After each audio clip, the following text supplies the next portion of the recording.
استقبلوا هذا الشہر بالفرح والسرور والابتہاج، خوشی کے ساتھ، شوق فراوان کے ساتھ، محبت کے ساتھ اس مہینے کا استقبال کرو۔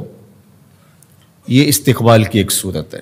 فرمایا کہ دوسری صورت اس مہینے میں استقبال رمضان کی یہ ہے کہ عزم پختہ کیا جائے، عزم بالجزم کیا جائے، پختہ ارادہ کیا جائے کہ اللہ ہمیں یہ مہینہ عطا فرمائے تو ہم اپنے آپ کو سال اعمال میں لگا دیں گے۔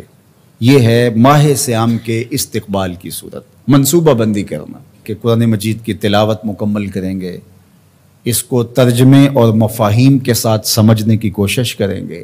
اس مہینے میں ہم نوافل ادا کریں گے، قضا شدہ نمازیں جو ہمارے ذمہ واجب الادا ہیں ان کو ہم پورا کریں گے، اپنے ذمے سے اللہ کا جو قرض ہے اس کو اتارنے کی کوشش کریں گے۔ اسی طرح کسی کا حق غصب کیا ہے، کسی سے زیادتی کی ہے تو ضرور تلافی کی جائے گی۔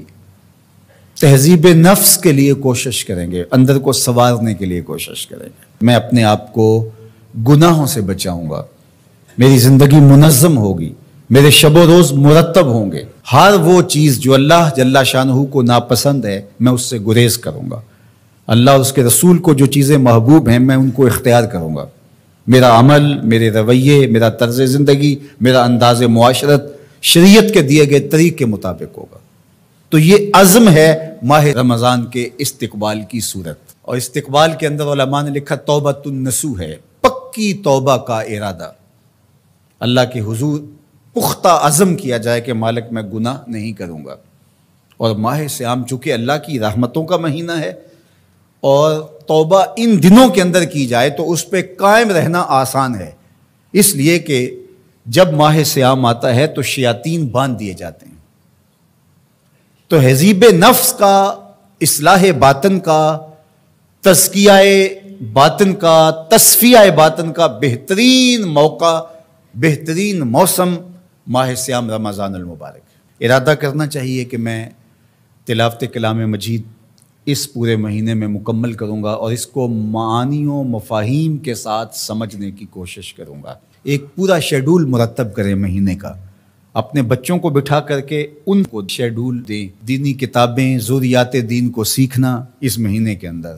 تو ہم ماہ صیام میں کم از کم یہ ضروری اپنے ساتھ عزم کریں، ارادہ کریں پختہ کہ ہم ضروریات دین سیکھیں گے۔ ادارۃ المصطفیٰ نے ہر سال کی طرح اس سال بھی مختلف شہروں کے اندر 20 روزہ ضروریات دین کا کورس رکھا ہوا ہے۔ یہاں بھی 1 رمضان المبارک سے لے کر 20 رمضان المبارک تک روزانہ نماز عصر سے لے کر افطار تک ضروری ارکان اسلام اور جو چیزیں یاد کرنے کی ہیں اس میں ضروری دعائیں بھی ہیں، 40 احادیث منتخب کی گئی ہیں، کچھ صورتیں منتخب کی گئی ہیں اور احکام نماز، روزے، حج، زکوٰۃ کے احکام ہیں۔ اس پر مشتمل ایک 20 دن کا روزانہ 1 گھنٹہ سوا گھنٹہ کا یہ کورس ہے۔ میں چاہوں گا آپ سب لوگ یہ 1 گھنٹہ ضرور دیں 20 دن، اور افطار بھی ہمارے ساتھ کریں۔ پہلے 5 دن انشاءاللہ العزیز صلاۃ التراویح کے بعد 5 روزہ درس قرآن بھی ہوگا۔ یہاں تراویح پڑھیں گے تو بہترین انتظام ہے صلاۃ التراویح کا۔ اس طرح خواتین کے لیے روزانہ فجر کی نماز کے بعد پہلے 20 دن درس قرآن ہوگا انشاءاللہ العزیز۔ تو اسی طرح آخری 10 دن تو دروس قرآن بھی ہو رہے ہوتے ہیں، دروس حدیث بھی ہو رہے ہوتے ہیں، اور دروس فقہ بھی ہو رہے ہوتے ہیں، اور دروس تصوف بھی ہو رہے ہوتے ہیں، اور شبینہ بھی، اور مختلف چیزیں 10 دن چل رہی ہوتی ہیں۔ اس میں جب جب آپ کا وقت ہو تشریف لائیں، معتکف تو مکمل انشاءاللہ اس سے فیض یاب ہو پائیں گے۔ تو یہ عزم کریں کہ ہم نے ماہ صیام کو پوری طرح مستعدی کے ساتھ گزارنا ہے اور ایک اچھے صالح اور پاکیزہ مسلمان کی شکل